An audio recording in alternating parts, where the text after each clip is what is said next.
الحمدللہ رب العالمین والصلاة والسلام علی سید الانبیاء والمرسلین وعلی آلہ واصحابہ اجمعین الی یوم الدین۔ الحمدللہ آج 4 جون 2023 کو سنڈے کے دن ہمارا یہ پبلک سیشن نمبر 97 انشاءاللہ منعقد ہونے جا رہا ہے۔ آپ کے یہ ریئل ٹائم سوالات پرچیوں کی شکل میں میرے پاس آ چکے ہیں۔ اللہ کا نام لے کے پرچیں شروع کرتے ہیں۔ پہلے میں ایک ضروری بات عرض کر دوں کہ بعض اوقات ایسی پرچیاں بھی آتی ہیں جن میں کوئی ایسا ٹاپک پوچھا ہوا ہوتا ہے آپ نے جو پوری ڈاکٹرن ہے، جو ہاں یا نہ میں جواب نہیں دیا جا سکتا، اس کے ساتھ کافی ساری چیزیں جوڑی ہوئی ہوتی ہیں۔ اس کے لیے میں آپ کو اپنی کوئی ویڈیو ریفر کر دوں گا جس میں پوری تفصیل کے ساتھ اس کے اوپر میں نے گفتگو کی ہوگی۔ بعض اوقات 35-40 منٹ، بعض اوقات 1 گھنٹہ 2 گھنٹے، بعض اوقات 3 گھنٹے بھی چاہیے ہوتے ہیں کسی ٹاپک کو ہر اینگل سے کور کرنے کے لیے۔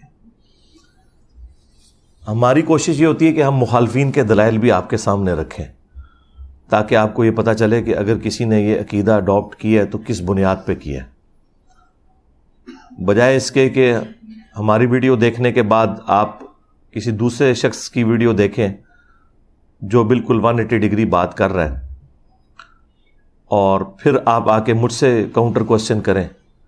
میں نے جتنی بھی ویڈیوز ریکارڈ کروائی ہیں تفصیلی، اس میں میں نے مخالفین کے ان دلائل کا بھی ذکر کر دیا ہے جو عموماً عام علماء کو پتہ ہی نہیں ہے، یعنی جو وہ سوچ سکتے تھے نا، ان ساری باتوں کے جوابات بھی میں نے ریکارڈ کروائے۔ اس کی وجہ یہ کہ میں جب بھی کوئی ٹاپک چوز کرتا ہوں کہ اس پہ ڈسکشن کی جائے تفصیلی، تو میں مخالفین کے بھی تمام دلائل کتابوں میں جو آئے ہیں ان کے بڑے علماء کے وہ پڑھتا ہوں، پھر جو ان کے بڑے سپیکرز ہیں ان کو بھی سنتا ہوں، اس کے بعد کوئی رائے قائم کرتا ہوں۔ بغیر کسی کو پڑھے یا سنے کوئی رائے قائم کرنا وہ آپ کے لیے خود بھی اللہ تعالیٰ کے حضور مجرم بننے والی بات ہے، اور پھر بعد میں بھی نقصان ہوتا ہے۔ ادھوری بات چلی جائے تو مخالفین جو ہیں وہ کیا سے کیا بنا لیتے ہیں، جس کا واضح ثبوت آپ چھوٹے چھوٹے کلپس کی شکل میں دیکھتے رہتے ہیں۔ کلپس کاٹے اس لیے جاتے ہیں تاکہ آپ اپنا لقمہ کسی اور شخص کے منہ میں ڈالیں، اور یقین کریں بعض اوقات تو اس قسم کے کلپس ہوتے ہیں کہ مجھے اپنے کلپس دیکھ کے اپنے پہ غصہ آتا ہے، کیا بکواس کر رہا ہے یہ بندہ سامنے بیٹھ کے۔ تو میں پھر وہ فیل کر سکتا ہوں کہ ایک عام آدمی کے اوپر کیا امپریشن جاتا ہوگا، لیکن اس کے بعد میں پھر اس پہ نہیں صرف رہتا، مجھے کوئی مخالف کا بھی ادھورا کلپ لا کے دے، یہ وقتی طور پہ دل میں خیال ضرور آتا ہے کہ بکواس کیا کر رہا ہے، لیکن میں کوئی رائے قائم نہیں کرتا جب تک کہ میں وہ پوری بات سن نہ لوں۔ میری کوشش ہوتی ہے کہ پوری بات مجھے پتہ چلے، بیچ میں سے ایک ٹکڑا ہے، عین ممکن ہے کہ یہ جو بات کر رہا ہے وہ کسی دوسرے کی بات کوٹ کر رہا ہو، یا پھر یہ بات واقعی منوان اسی طریقے سے قرآن و سنت میں آئی بھی ہو۔ تو بجائے یہ کہ انسان فائنل رائے قائم کرے کسی کے بارے میں، اس کی پوری گفتگو سن لے۔ یہی وجہ ہے، ہماری یہ تربیت کا اثر ہے کہ اللہ کے فضل سے اس وقت آلموسٹ 8000 سے زیادہ تو صرف ہمارے اسٹوڈنٹس کے یوٹیوب چینلز ہیں، اور آلموسٹ 1 لاکھ کے قریب ویڈیوز وہ ہیں جن کے ساتھ ہیش ٹیگ لگے ہوئے ہیں۔ ہیش ٹیگ کے بغیر بھی بے شمار ویڈیوز ہیں، لیکن آپ ہمارے کسی اسٹوڈنٹ کی بھی کوئی ایک ویڈیو بھی ایسے ہی نہیں دکھا سکتے کہ جس میں کسی مخالف عالم کی کوئی چھوٹی سی کلپنی سی کاٹ کے اور اسے کوئی غلط رنگ دینے کی کوشش کی گئی ہو، کیونکہ ہمارے مزاج میں یہ نہیں ہے، نہ یہ تربیت کی ہے کسی کی۔ دین سکھانے والے شخص کو ہمیشہ سولوشن اینڈ پہ کھڑا ہونا چاہیے، پرابلم اینڈ پہ نہیں کبھی کھڑا ہونا چاہیے۔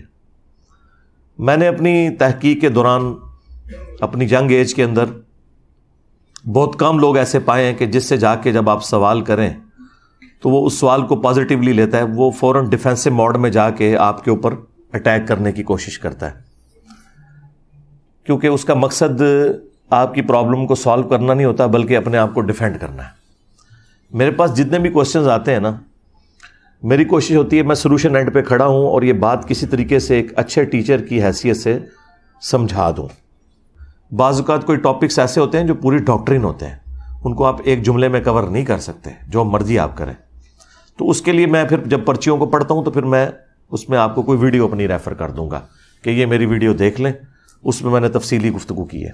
ہاں, ورڈکٹ دے دوں گا کہ اس کے بارے میں میری رائے ان پرنسپل یہ ہے. لیکن اگر اس کو ایکسپلین کرنا شروع کرے تو میں اکثر کہتا ہوں کہ دیکھیں, اللہ تعالیٰ سے زیادہ تو کوئی اچھا ٹیچر نہیں ہے اور پیغمبر سے بہتر کوئی اسٹوڈنٹ نہیں ہے. اس کے باوجود اللہ تعالیٰ کو اتنی موٹی کتاب نازل کرنی پڑی ہے بات سمجھانے کے لیے. قرآن ایک صفحے پہ بھی ہو سکتا تھا, لیکن وسوسے ہی اتنے زیادہ ہیں, ایشوز ہی اتنے زیادہ ہیں کہ ان ایشوز کو سیٹل کرتے کرتے اتنی موٹی کتاب بن گئی. آج یہ میرا دعویٰ ہے کہ قرآن میں سے آپ ایک صفحہ بھی پھاڑ دینا تو یہ کتاب ہدایت کے لیے کافی نہیں ہوگی. اس میں ضرور کوئی ایسی بات لکھی ہوگی جس کا کوئی نعم البدل نہیں ہوگا. قصہ آدم اور ابلیس قرآن میں 7 دفعہ آیا ہے. 6 دفعہ اگر آپ پڑھیں تو آپ کو پتہ ہی نہیں چلتا کہ مقدمہ کیا ہے. سورۃ البقرہ میں سٹارٹ میں ہے, اس کے بعد سورۃ الاعراف میں ہے, سورہ صاد کے اندر, سورہ بنی اسرائیل میں, سورۃ الکہف کے اندر, سورہ طٰہٰ کے اندر. سورہ بقرہ میں شروع میں اللہ تعالیٰ نے فرمایا ہم نے فرشتوں کو حکم دیا کہ سجدہ کرو, سب کے سب سجدے میں گر پڑے سوائے ابلیس کے. وہ اکڑ گیا, تکبر کیا اور کافروں میں شامل ہو گیا. ابا واستکبر وکان من الکافرین. اچھا, سورۃ الاعراف میں بھی اسی سے ملتے جلتے الفاظ آئے لیکن تفصیل کے ساتھ, سورۃ الحجر میں بھی ڈیٹیل کے ساتھ. لیکن آپ کو 6 جگہ یہ پتہ ہی نہیں چلے گا, الٹا آپ ڈسیو ہو جائیں گے کہ اللہ نے فرشتوں کو حکم دیا کہ سجدے میں گر پڑو, سب کے سب گر پڑے سوائے ابلیس کے. اب اس جملے سے تو ایک عام آدمی یہی مطلب لے گا کہ ابلیس بھی کوئی فرشتہ تھا. اس میں تو وہ اسکپ ہے بات, جو اصل کانٹے کی بات ہے کہ ابلیس کون تھا. فرشتوں کو حکم ہوا اور وہ سب کے سب سجدے میں گر پڑے سوائے ابلیس کے. اس نے تکبر کیا اور کافروں میں شامل ہو گیا. اس جملے کو آپ کہیں بھی لے جائیں, اس سے یہی مطلب نکلے گا کہ ابلیس بھی کوئی فرشتہ تھا جس نے نافرمانی کی. لیکن قرآن میں ایک جگہ ایسی ہے, سورۃ الکہف, اس میں آیا کان من الجن ففسق عن امر ربہ. وہ جنوں میں سے تھا اس لیے اس نے اپنے رب کی نافرمانی کی. باقی 6 جگہ اللہ تعالیٰ نے اس ٹاپک کو ایڈریس ہی نہیں کیا کہ قرآن میں جگہ جگہ یہ بات آئی ہے کہ فرشتے اللہ کے حکم کی نافرمانی نہیں کرتے. تو کیا وجہ ہوئی کہ جو سب سے قریبی فرشتہ تھا وہ نافرمان ہو گیا؟ یہی رزلٹ نکالیں گے نا ہم. تو قرآن کی دونوں آیات بظاہر تو ٹکرا رہی ہیں. ایک طرف یہ کہ فرشتے اپنے رب کی نافرمانی نہیں کرتے, اور دوسری طرف 6 جگہ پہ آیا کہ فرشتوں کو حکم ہوا سجدہ کرو, سب کے سب سجدے میں گر پڑے سوائے ابلیس کے. لیکن ایک جگہ قرآن میں ایسی ہے جہاں اللہ تعالیٰ نے اسے کھولا ہے. آپ سے پوچھا جاتا ہے تو 6 کی 6 جگہ کلیریفیکیشن آنی چاہیے تھی جو باقی کی 6 جگہ ہیں, لیکن 7 جگہ میں سے ایک جگہ کلیریفیکیشن ہے, باقی 6 جگہ ان اٹینڈڈ ہے. یعنی کلپ کاٹ سکتے ہیں آپ, قرآن میں سے بھی اللہ تعالیٰ کا کلپ کاٹ سکتے ہیں کہ دیکھو ایک جگہ اللہ تعالیٰ فرما رہا ہے کہ فرشتے اللہ کے حکم کی نافرمانی نہیں کرتے, اور 6 جگہ اللہ تعالیٰ فرما رہا ہے فرشتوں کو حکم ہوا کہ سب کے سب سجدے میں گر پڑے سوائے ابلیس کے. تو یہ اللہ تعالیٰ کی بات خود غلط ثابت ہوگی نعوذ باللہ, کہ ایک طرف تو وہ کہہ رہے ہیں کہ فرشتے اللہ تعالیٰ کی نافرمانی نہیں کرتے, اور دوسری جگہ 6 دفعہ آیا کہ ایک فرشتہ اللہ تعالیٰ کا باغی ہو گیا. اگر وہ آپ وہ والا صفحہ پھاڑ دیں, سورۃ الکہف کی آیت نمبر 50, تو مجھے بتائیں سورۃ الکہف کی اگر آیت نمبر 50 نہ ہو, پوری انسانیت میں سب سے امپورٹنٹ ٹاپک قصہ آدم اور ابلیس, وہ آپ قرآن سے سمجھ ہی نہیں سکتے. الٹا آپ ڈسیو ہو جائیں گے, قرآن کی کریڈیبلٹی ختم ہو جائے گی کہ اس میں جھوٹ لکھا ہوا ہے نعوذ باللہ. تو یہ میں بتانا چاہ رہا ہوں کہ کلپ اللہ تعالیٰ کے بھی کاٹے جا سکتے ہیں اگر آپ کلپ کاٹنا چاہیں تو. اور یہی کرتے ہیں غیر مسلم بھی, آؤٹ آف کانٹیکسٹ قرآن کی آیات نکالی. جی قرآن میں لکھا ہے سورہ توبہ میں جہاں کوئی کافر نظر آئے اسے قتل کر دو. اسلام تو جو ہے وہ ہیومینٹی کا قاتل ہے. حالانکہ یہ ایک اسپیسیفک واقعے کی طرف اشارہ تھا جس میں ایک پیس ٹریٹی تھی کافروں اور مسلمانوں کے درمیان, اور اس میں یہ چیز طے تھی کہ اگر یہ ٹریٹی ٹوٹے گی تو پھر آگے معاملات اس طریقے سے نہیں چلیں گے. وہ کافروں نے مسلمانوں کو قتل کیا اور اس معاہدے کو توڑا. اس کے جواب میں اللہ تعالیٰ نے ان کافروں کے لیے کہا تھا کہ اب یہ جہاں بھی تمہیں ملے نا ان کو چھوڑنا نہیں, کیونکہ انہوں نے مسلمانوں کو قتل کیا. اب بات ہی بالکل کچھ اور ہوئی. لیکن آپ دیکھیں اتنی موٹی موٹی کتابیں غیر مسلموں نے لکھی ہیں اسلام کے خلاف, اور اس میں ٹاپ آف لسٹ یہ والی آیت کوٹ کرتے ہیں کہ جی جہاں بھی کافر نظر آئے ان کو قتل کر دینا. تو کلپ تو قرآن سے بھی کاٹا جا سکتا ہے. لا تقربوا الصلاۃ, نماز کے قریب مت جاؤ. آگے لکھا ہے وَأَنْتُمْ سُكَارَىٰ, جب تم نشے کی حالت میں ہو. قرآن میں یہ بھی لکھا ہے کہ عیسیٰ ہی اللہ ہے. ان اللہ هو المسیح ابن مریم, بے شک اللہ ہی عیسیٰ ابن مریم ہے. لیکن ساتھ لکھا ہے لقد کفر الذین قالوا ان اللہ هو المسیح ابن مریم, بے شک وہ لوگ کفر کر رہے ہیں جو یہ کہہ رہے ہیں کہ اللہ ہی عیسیٰ ابن مریم ہے. دیکھیں بات بالکل ڈیفرنٹ ہو گئی. بخاری مسلم میں لکھا ہے کہ حضرت عمر فاروق رضی اللہ تعالیٰ عنہ نے ایک بدری جنتی صحابی کو کہا تھا یہ منافق ہے, میں اس کا گلا کاٹ دوں گا. بندہ حیران ہو جاتا ہے, یار اتنی بڑی پرسنالٹی ایک صحابی کو منافق کہہ رہا ہے. لیکن وہ پورا واقعہ ہے. اس صحابی نے دنیا کی محبت میں مغلوب ہو کر نبی علیہ السلام کا راز لیک کر کے کافروں کو بتا دیا تھا کہ ہم مکے پہ چڑھائی کرنے والے ہیں, تم تیاری کر لو جنگ کی, اور اس کے بدلے میں تم نے میرے بیوی بچوں اور رشتہ دار اور جو میری وہاں پہ جائیداد ہے اس کو محفوظ رکھنا ہے. اللہ تعالیٰ نے وحی کے ذریعے حضور کو بتا دیا. نبی علیہ السلام نے سیدنا علی کو بھیجا اور اس عورت کو گرفتار کر لیا جس کے جوڑے میں وہ خط تھا. پہلے تو وہ مان نہیں رہی تھی, تو حضرت علی نے کہا کہ مجھے اس شخص نے بھیجا ہے کہ جو جھوٹا نہیں ہے, اور اسے اس ہستی نے خبر دی ہے کہ وہ بھی جھوٹی نہیں ہے. اگر تیرے کپڑے بھی اتروانے پڑے تو میں وہ خط تم سے ریٹریو کروں گا. پھر اس عورت نے وہ جوڑا کھولا اور وہ خط نکلا. اب وہ خط جیسے حضور کی خدمت میں آیا تو آپ کیا سمجھ سکتے تھے حضرت عمر کا ریاکشن کیا غلط تھا؟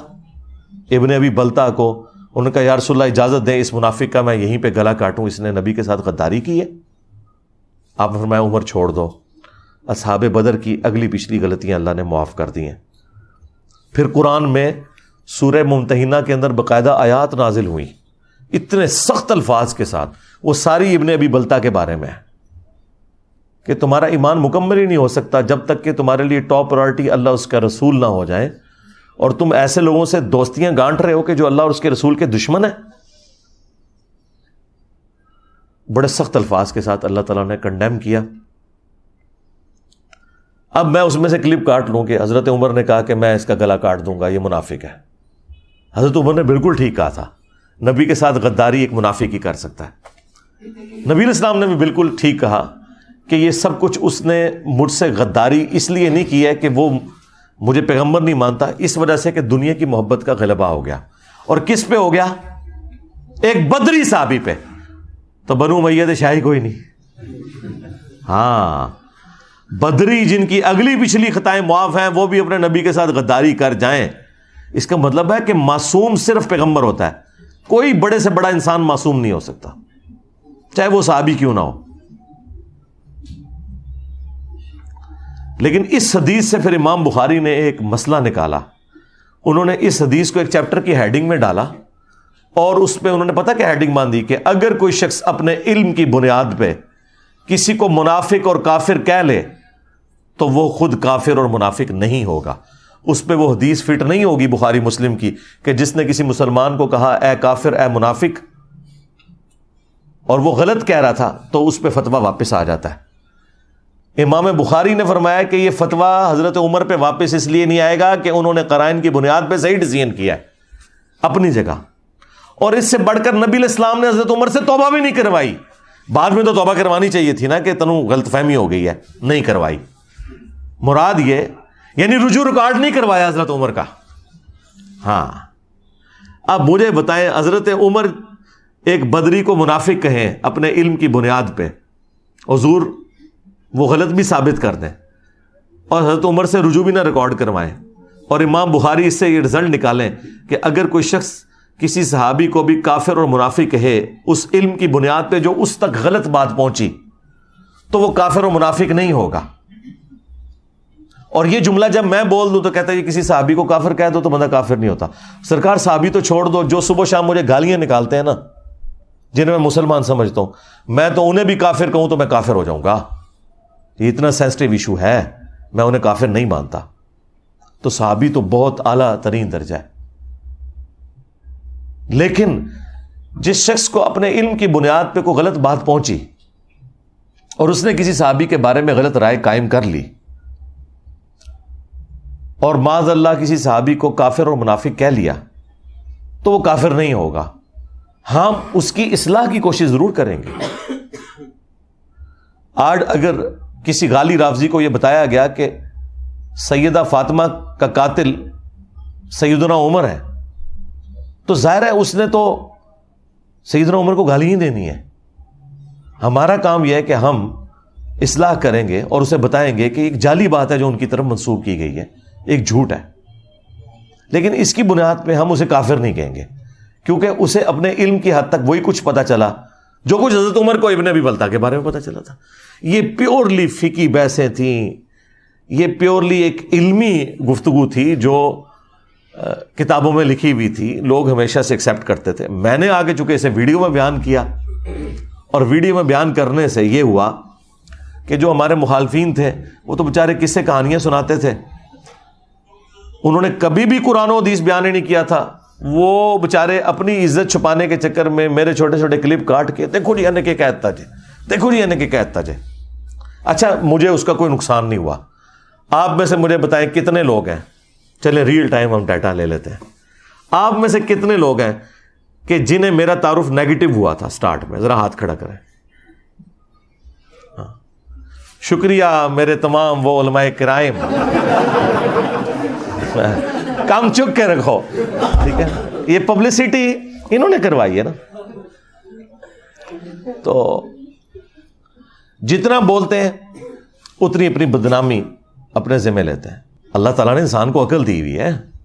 اب چھوڑ دیں، میرے بارے میں تو چھوڑ دیں، اللہ کے نبی علیہ السلام کے بارے میں بھی نیگیٹو تعارف کروایا گیا ہے. یہ جو اسلام اتنا تیزی سے پھیلا ہے، کیوں پھیلا ہے؟ پچھلے 100 سال میں 60,000 کتابیں رسول اللہ کے خلاف لکھی گئی ہیں صلی اللہ علیہ وآلہ وسلم. اور ان 100 سالوں میں جتنے لوگ مسلمان ہوئے ہیں پچھلی 13 صدیوں میں نہیں ہوئے تھے. 60,000 کتابیں، 2 سے زیادہ کتابیں روز کی بنتی ہیں.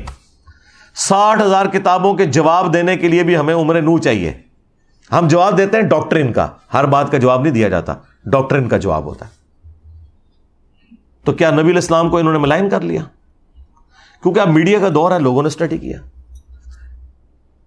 9/11 کے واقعے کے بعد ٹوئنس ٹاور کا جو اٹیک ہوا تھا 2001 میں، ہزاروں نہیں لاکھوں لوگ مسلمان ہو چکے ہیں. اسلام کا تعارف کتنا نیگیٹو انداز میں کروایا گیا، لیکن لوگوں نے اسلام قبول کیا. یار جن لوگوں کی ڈیوٹیاں لگی کہ تم نے نبی علیہ السلام کو ملائن کرنے کے لیے کتاب لکھنی ہے، اسلام کے خلاف کتاب لکھنی ہے، انہوں نے اسلام قبول کر لیا. یہ طاقت ہے نا. تو اسلام کی طاقت، سچائی کی طاقت اتنی بڑی ہے کہ اس کے آگے کوئی بند نہیں باندھ سکتا. تو ان لوگوں کا شکریہ جو اس طرح کی مخالفت کرتے ہیں.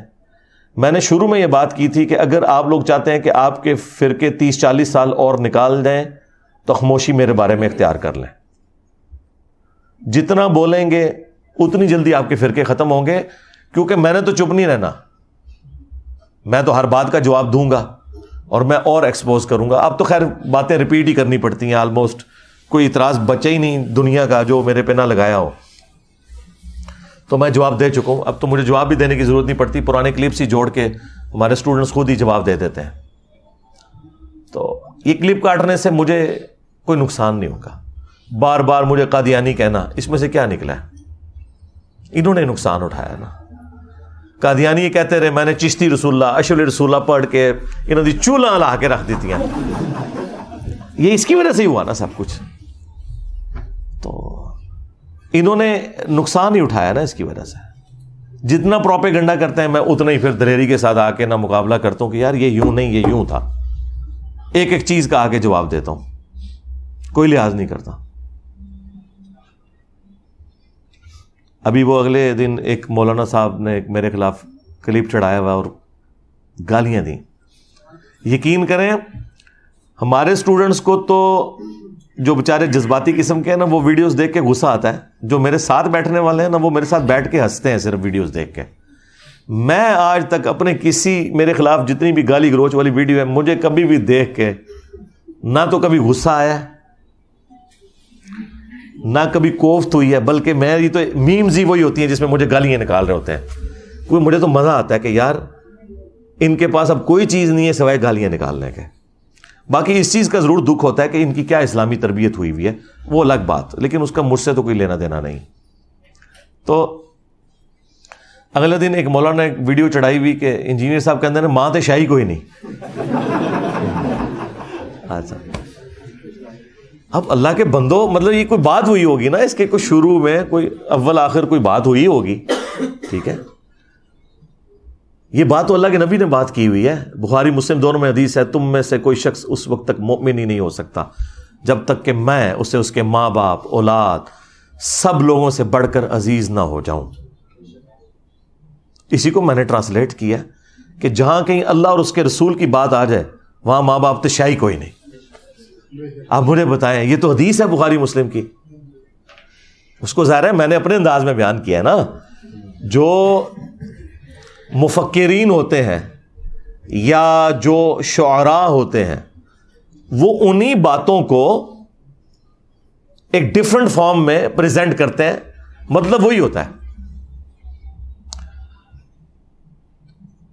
صحیح مسلم میں حدیث ہے کہ بے شک اللہ تعالیٰ اس کتاب کی وجہ سے بعض لوگوں کو عروج دیتا ہے اور بعض کو پستی کا شکار کرتا ہے. اور یہ چونکہ مضارع کا صیغہ مستقبل کو بھی کفایت کرتا ہے کہ اللہ قرآن کی وجہ سے کچھ لوگوں کو عروج دے گا، کچھ کو زوال دے گا. لیکن ڈاکٹر اقبال نے اسی حدیث کو ٹرانسلیٹ کیا ہے ماضی کے صیغے میں. وہ زمانے میں معزز تھے مسلمان ہو کر اور تم خوار ہوئے تارک قرآن ہو کر. یہ جواب شکوہ کا شعر. حدیث میں تو یہ نہیں تھا. حدیث میں یہ تھا کہ اس کتاب کی وجہ سے قوموں کو عروج ملے گا اور بعض کو زوال ملے گا. مستقبل کی خبر تھی. ڈاکٹر اقبال نے اسے ماضی کی خبر بنایا کیونکہ آج ہم مستقبل میں بیٹھے ہیں، ہمارے لیے تو ماضی ہو چکا ہے. ہمارے ساتھ جو کچھ ہوا، چاہے وہ ہمارے ساتھ تاتاریوں نے کیا یا کلونین پاورز نے کیا، ہم نے خواری تو کاٹ لی ہے. تو اسی بات کو ایک ڈفرنٹ انداز میں انہوں نے پہنچا دیا. کی محمد سے وفاتوں نے تو ہم تیرے ہیں، یہ جہاں چیز ہے کیا لوح و قلم تیرے ہیں. اس پہ جواب شکوہ کنکلوڈ ہوا ہے نا. دیکھیں مولویوں کی کوئی تقریر ڈاکٹر اقبال کے شعروں کے بغیر مکمل نہیں ہوتی. اور کہتے ہیں علامہ اقبال نے فرمایا. علامہ اقبال کو کہڑی ڈگری سی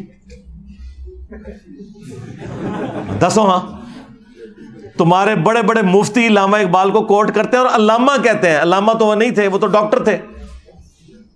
فلسفی میں انہوں نے پی ایچ ڈی کی ہوئی تھی. دین انہوں نے اسی طرح حاصل کیا جس طرح میں نے.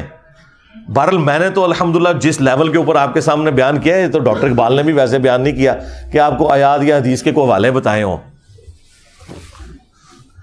لیکن ان والے تک علامہ اقبال کہنے نے انہوں تک کہنا چھوڑ دیں. کی محمد سے وفاتوں نے تو ہم تیرے ہیں، یہ جہاں چیز ہے کیا لوح و قلم تیرے ہیں. یہ اللہ کی طرف سے انہوں نے جواب دیا کہ اگر تو نے میرے نبی کے ساتھ وفا کی نا اے امت محمدیہ صلی اللہ علیہ وآلہ وسلم، پھر ہم تیرے ہو جائیں گے. اور یہ دنیا تو کوئی چیز نہیں، لوح و قلم پہ بھی فیصلے پھر تمہاری دعاؤں کے اوپر ہوں گے اگر تم میرے نبی کے وفادار رہے. اب یہ قرآن و حدیث میں ان الفاظ کے ساتھ تو کہیں بات موجود نہیں، لیکن پورے قرآن و سنت کی تھیم یہی ہے کہ کی محمد سے وفاتوں نے تو ہم تیرے ہیں، یہ جہاں چیز ہے کیا لوح و قلم تیرے ہیں. لہذا وہ حدیث کہ تم مومن ہی نہیں ہو سکتے جب تک کہ میں تمہیں تمہارے ماں باپ، اولاد، سب لوگوں سے بڑھ کر عزیز نہ ہو جاؤں، یہ حدیث پڑھ کے اس کی جب تھیم بیان کرے انسان، ان لوگوں کو سمجھائے کہ جن کی مائیں کہتی ہیں کہ اگر تو نے داڑھی نہ کٹائی تو میں دودھ نہیں بخشوں گی، اور زبردستی وہ بچوں کی داڑیاں مڑوا کے اپنے لیے بھی جہنم کا سبب کرتی ہیں اور اپنی اولاد کو بھی جہنم میں دھکیلتی ہیں، اور اپنی بچیوں کا حجاب اتروا دیتی ہیں کہ اچھے رشتے نہیں ملیں گے، اور بعد میں بھی جو ملتے ہیں رشتے وہ بھی جو گند کھاتے ہیں بعد میں وہ بھی پتہ چل جاتا ہے۔ تو ایسے ماں باپ کو پھر ہم نہ سنائیں کہ ہم نے اللہ اور اس کے رسول کی بات ماننی ہے، تسی تے شاہی کوئی نہیں۔ ماں باپ کے ساتھ حسن سلوک کا حکم اللہ نے دیا ہے۔ اگر ماں باپ اللہ اور اس کے رسول کے باغی ہیں پھر ان معاملات میں ان کی بات نہیں مانی جائے گی۔ ہاں، دنیا میں معروف طریقے سے آپ نے چلنا ہے، ہیومن ڈگنیٹی وائلیٹ نہیں ہوگی۔ وہ تو سورہ لقمان میں آیا ہے کہ اگر وہ شرک کا کہیں تو تم نے نہیں بات ماننی، لیکن دنیا میں معروف طریقے سے چلنا ہے۔ اور صحیح بخاری میں حدیث ہے، حضرت ابو بکر کی ایک بیوی کافرہ تھی، اسما بنت ابی بکر کی والدہ، حضرت عائشہ کی جو بڑی بہن تھی، انہوں نے کہا کہ میری ماں میرے پاس آتی ہے اور وہ مشرکہ ہے، تو کیا میں اس کے ساتھ حسن سلوک کروں؟ تو اللہ کے نبی صلی اللہ علیہ وآلہ وسلم نے فرمایا کہ ہاں تم اس کے ساتھ حسن سلوک کرو۔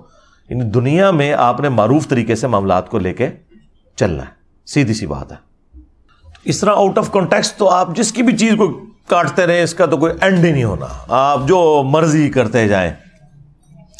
لیکن آپ نے فرق دیکھا، ہمارے اسٹوڈنٹس یہ حرکت کسی کے ساتھ نہیں کرتے، اور ہمارے مخالفین کرتے ہی یہی ہیں، اور اپنا لقمہ اس کے منہ میں داخل کرتے ہیں، اور پھر کہتے ہیں جی جوڈیشری سے کیسز کیوں فارغ ہو جاتے ہیں۔ یار جوڈیشری میں جو لوگ بیٹھے ہوئے ہیں وہ ملوٹے تو نہیں ہیں، تمہارے بزرگوں کے عبادت گزار تو نہیں ہیں۔ جوڈیشری نے تو اپنے معاملات کو لے کے چلنا ہے، انہوں نے آئین اور قانون کے مطابق معاملے کو دیکھنا یہ بات اس طرح ہے یا نہیں ہے، اس کے بعد انہوں نے فیصلہ سنا دینا، ان کو تو اس سے غرض ہی کوئی نہیں ہے۔ تو یہ اسی لیے اس طرح کی آؤٹ آف کانٹیکسٹ چیزیں فارغ ہوتی ہیں کہ وہ باتیں ویسے ہوتی نہیں ہیں۔ اور دوسرا، ان چیزوں سے آپ کو یہ پتہ چل گیا کہ ہمارے مخالفین کے پاس نہ اب قرآن بچا ہے نہ سنت بچی ہے کہ وہ پیش کر سکیں ہماری مخالفت میں۔ پہلے بھی خیر کوئی نہیں تھے پیش کرتے، ابھی بھی کوئی تھوڑا بہت کوئی پڑھن پہ گئے تو وہ دی وجہ صرف یہ ہے کہ میں نے قرآن و سنت بیان کرنا شروع کیا، تو اب یہ جمعے کے خطبوں میں تیاری کرتے ہیں اور کوئی نہ کوئی قرآن کی آیت یا حدیث بیان کر کے کوشش کرتے ہیں کو پبلک کو بتائیں، ریفرنسز دیں نہ دیں ان کی اپنی مرضی۔ تھوڑا بہت کوئی ابھی علمی شغف بھی آیا تو ابھی آنا شروع ہے، اچھی بات ہے، ہم اسے اپریشیٹ کرتے ہیں، ایسے ہی ہونا چاہیے۔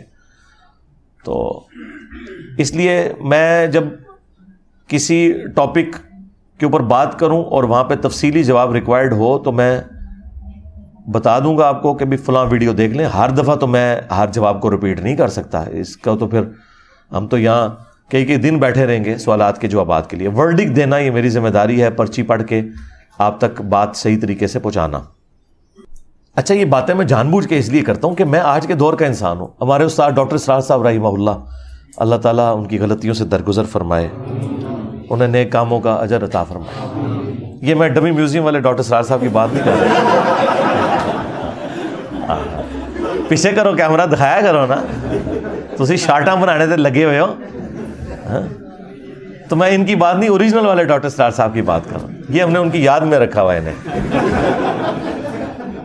تو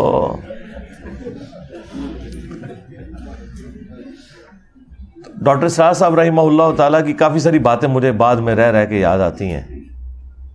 وہ ایک بات یہ بھی کہا کرتے تھے کہ جو بھی نبی الاسلام کے پیٹرن پہ دعوت کا کام کرے گا تو اسے ان تمام تکالیف سے گزرنا پڑے گا جن تکالیف سے اللہ کے نبی الاسلام، ان کے صحابہ اور اہل بیت گزرے ہیں علیہم السلام اجمعین ورضی اللہ عنہم اجمعین۔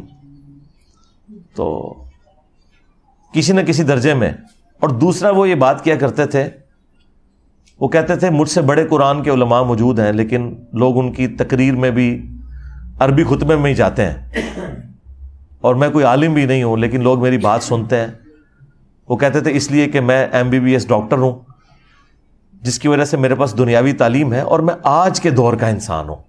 جب میں بات کرتا ہوں تو میری آڈینس کو پتہ چل جاتا ہے کہ یہ کوئی 700-800 سال پہلے کوئی ابن تیمیہ کا شاگرد کہیں سے کوئی لمبی عمر پا کے تو بات نہیں کر رہا، یا کوئی 150 سال پہلے کوئی اشرف تھانوی صاحب کے پاس کوئی بیٹھنے والا کوئی بابا نہیں تھا کہ وہ پرانی اردو میں اور پرانی مثالوں میں باتیں کر رہا ہے، بلکہ وہ فیل کرتے ہیں کہ یہ آج کے دور کا انسان ہے۔ تو اس میں نے ایک اور چیز ایڈ کر دی ہے کہ چونکہ میری طبیعت کے اندر مزاح ہے، تو میں کوشش کرتا ہوں کہ اس انداز میں بھی، مزاح کے انداز میں بھی کوئی بات کنوے ہو جائے کسی سلوگن کے ذریعے، کسی اور ذریعے سے، کہ آپ کے دماغ میں نقش ہو جائے۔ آپ دیکھیں یہ فی البدی میری زبان سے جملہ جاری ہوا تھا، بابت شاہی کوئی نہیں، ٹھیک ہے؟ اللہ نے اس کو کیا قبولیت دی ہے کہ آج ہمارے مخالفین بھی یہ جملے بول رہے ہیں، بابت شاہی کوئی نہیں۔ اچھا، بعض اوقات وہ میرے خلاف بول رہے ہوتے ہیں، اور بعض اوقات ان کے جملوں میں کئی اینکرز کو میں نے دیکھا ہے ان کی زبان پہ یعنی یہ جملہ جاری ہو گیا ہوتا ہے شاہی کوئی نہیں، تو وہ پتہ چل جاتا ہے کہ جملہ کہاں سے نکلا ہے۔ حالانکہ میں نے کوئی پری پلان نہیں کیا تھا، بس بات کرتے کرتے وہ حضرت ابراہیم علیہ السلام کا ذکر آیا۔ وہ اکثر لوگ ہمیں بھی کہتے ہیں نا جی، وہ حضرت موسیٰ علیہ السلام کو جب اللہ تعالیٰ نے فرعون کے پاس بھیجا تو کہا کہ گفتگو نرمی سے کرنی ہے تاکہ شاید کوئی اصلاح کا دروازہ اس کے لیے کھل جائے۔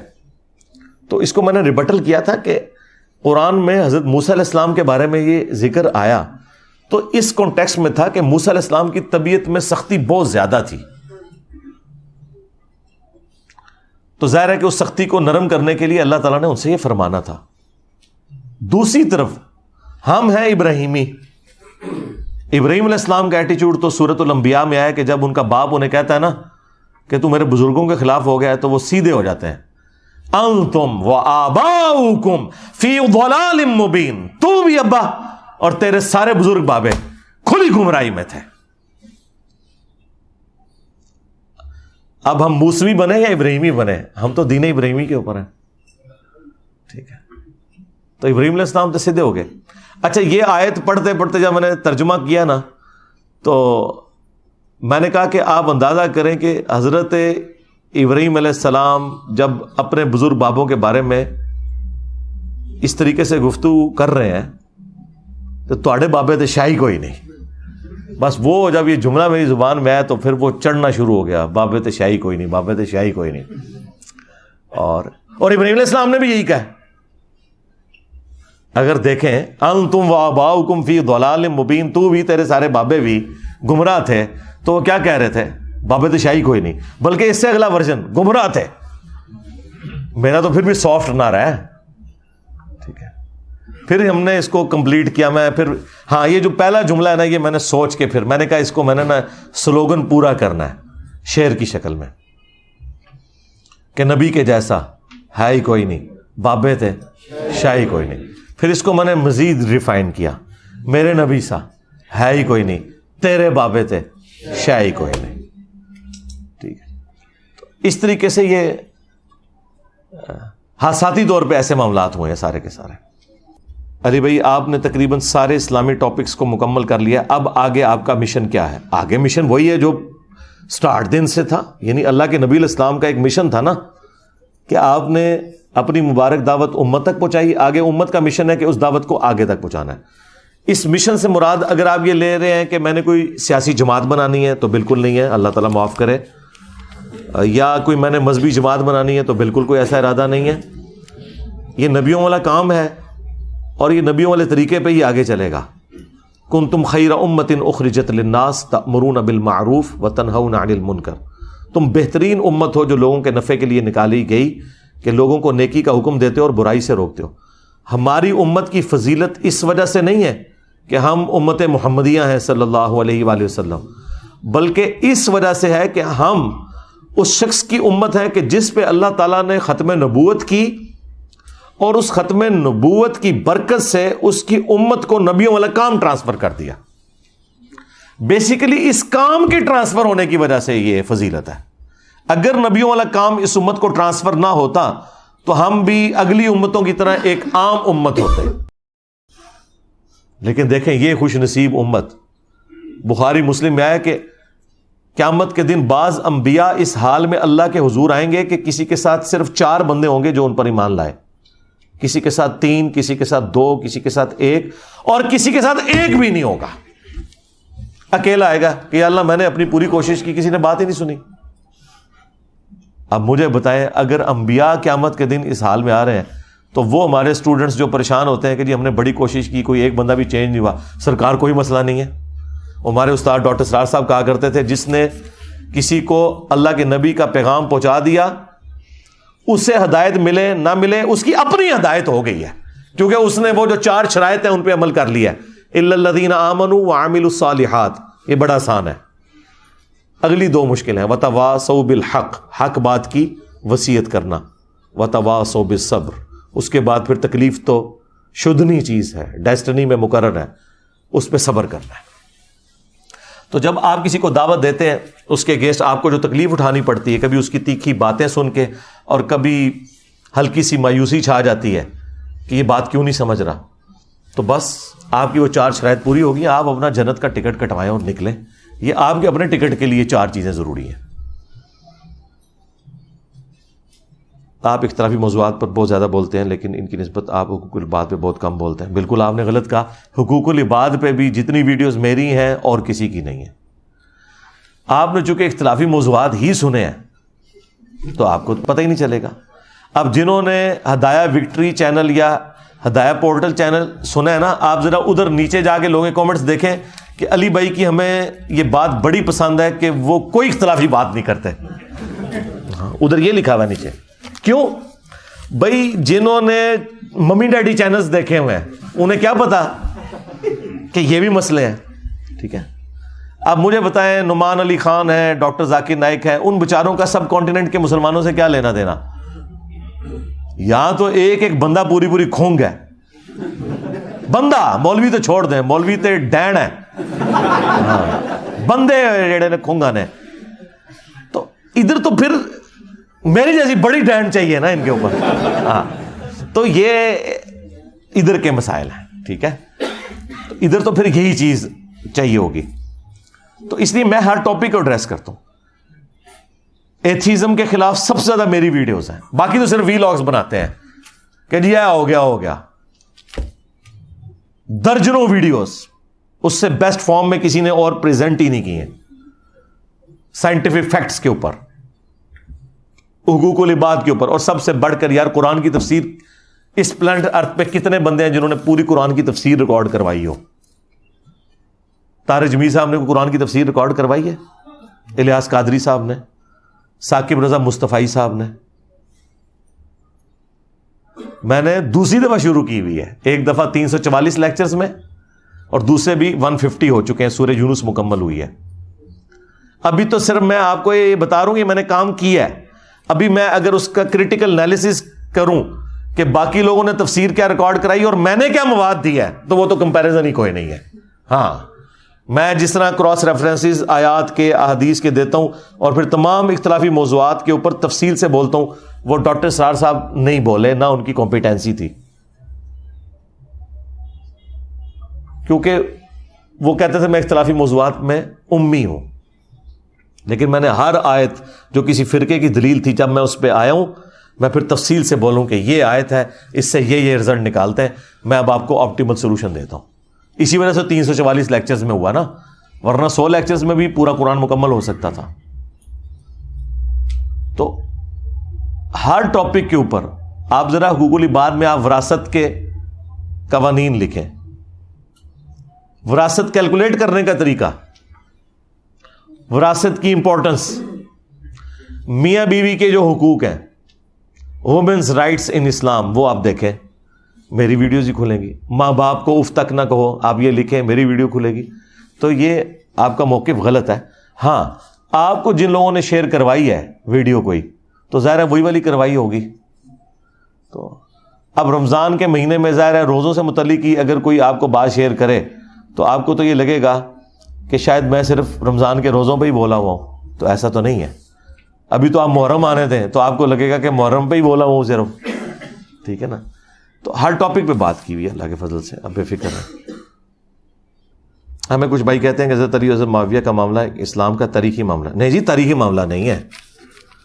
انہی بھائیوں نے ہی آپ کو بتایا ہوا ہے کہ نبی الاسلام کی حدیث ایک مرفوع مشکات کے اندر اور مسند احمد کے اندر, اس کی سند میں کلام ہے, لیکن بعض محدثین اسے صحیح سمجھتے ہیں, اور جو صحیح سند ہے فضائل صحابہ عام نمبر کی کتاب میں موقوفاً مولا علی سے ہے کہ حضرت علی کی وجہ سے 2 فرقے جہنم میں جائیں گے، ایک محبت میں غلوف کر کے، ایک دشمنی میں. تو آپ کیا سمجھتے ہیں کہ یہ معاملہ فروئی رہ جاتا ہے جب آپ کی جہنم اور جنت کا فیصلہ ہو رہا ہو؟ اور پھر اسپیسیفکلی آپ نے جس جنگ کا ذکر کیا اس کے بارے میں تو بخاری میں حدیث ہے 2812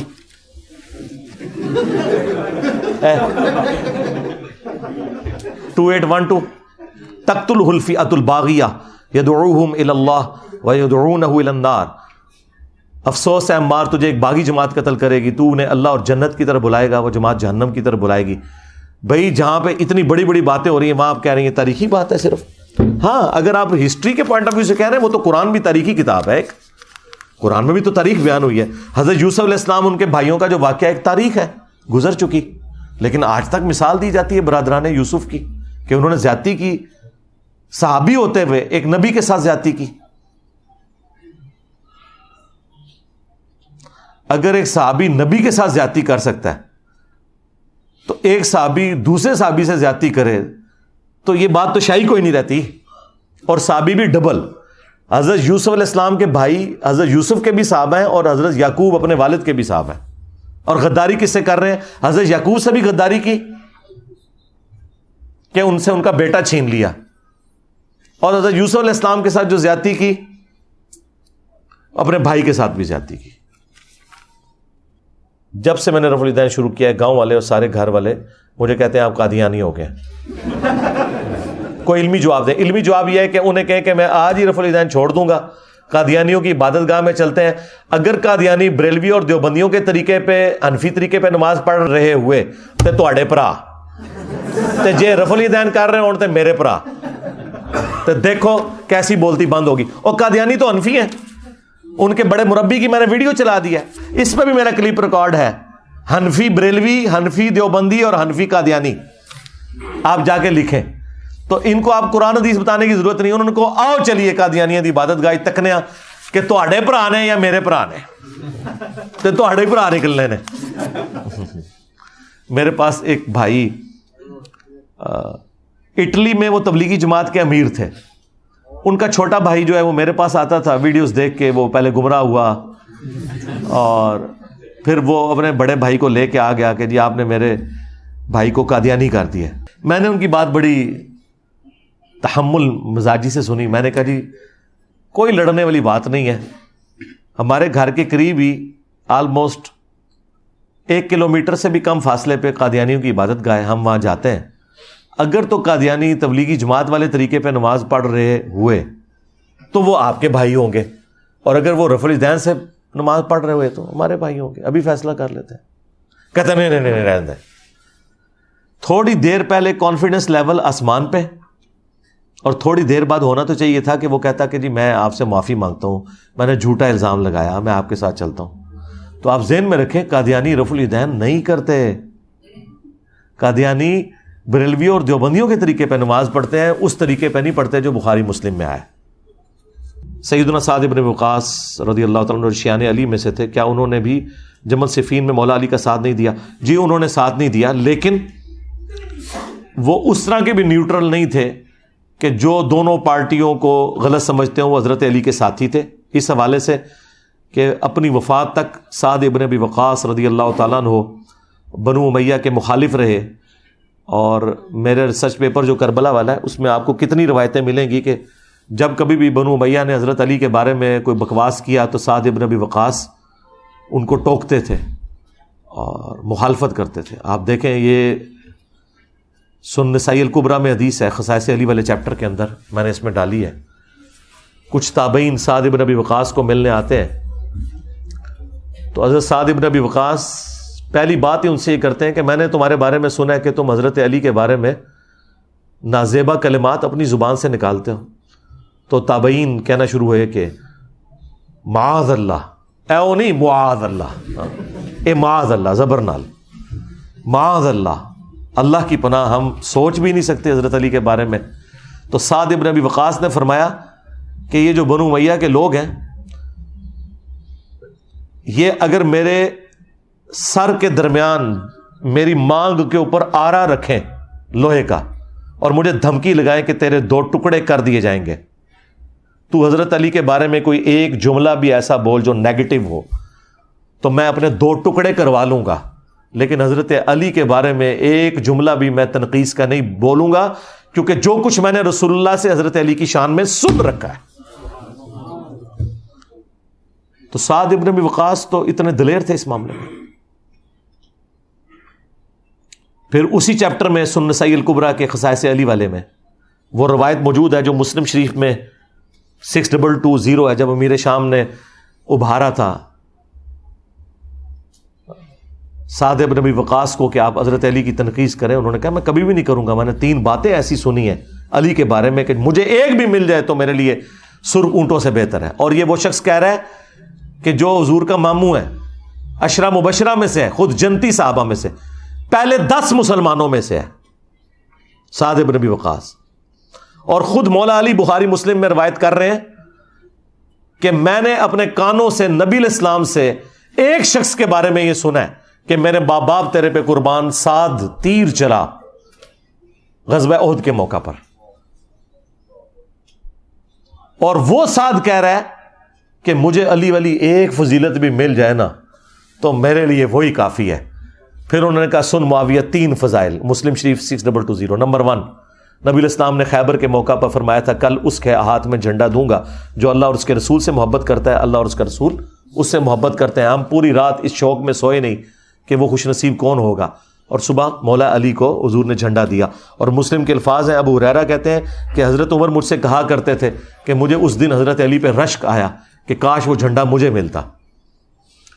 دوسرا، غزوہ تبوک کے موقع پر فرمایا تھا کہ علی کی میرے ساتھ وہی نسبت ہے جو ہارون کی موسیٰ کے ساتھ، مگر میرے بعد کوئی نبی نہیں، کیونکہ یہ پہلا اور آخری موقع تھا کہ جنگ میں حضرت علی حضور کے ساتھ نہیں تھے، آپ نے انہیں اہل مدینہ کے اوپر اپنا خلیفہ چھوڑا، جس طرح کوہ طور پہ جاتے وقت حضرت موسیٰ نے حضرت ہارون کو چھوڑا تھا۔ تیسرا، جب آیت مباہلہ نازل ہوئی آل عمران 61، تو نبی علیہ السلام نے حسن و حسین، فاطمہ اور مولا علی کو لیا اور کہا اللہم ہؤلاء اہل بیتی، اے اللہ یہ میرے اہل بیت ہیں، نجران کے کرسچنز کے ساتھ جب آپ کا مباہلہ تھا۔ یہی حدیث سنن نسائی الکبریٰ میں موجود ہے، اس میں آگے الفاظ ہیں کہ سعد ابن ابی وقاص کا بیٹا کہتا ہے پھر جتنا عرصہ حضرت معاویہ مدینہ شریف میں رہے، حضرت علی کے بارے میں ایک جملہ بھی تنقیص کا نہیں نکالا، میرے باپ نے ڈانٹا ہی ایسا تھا۔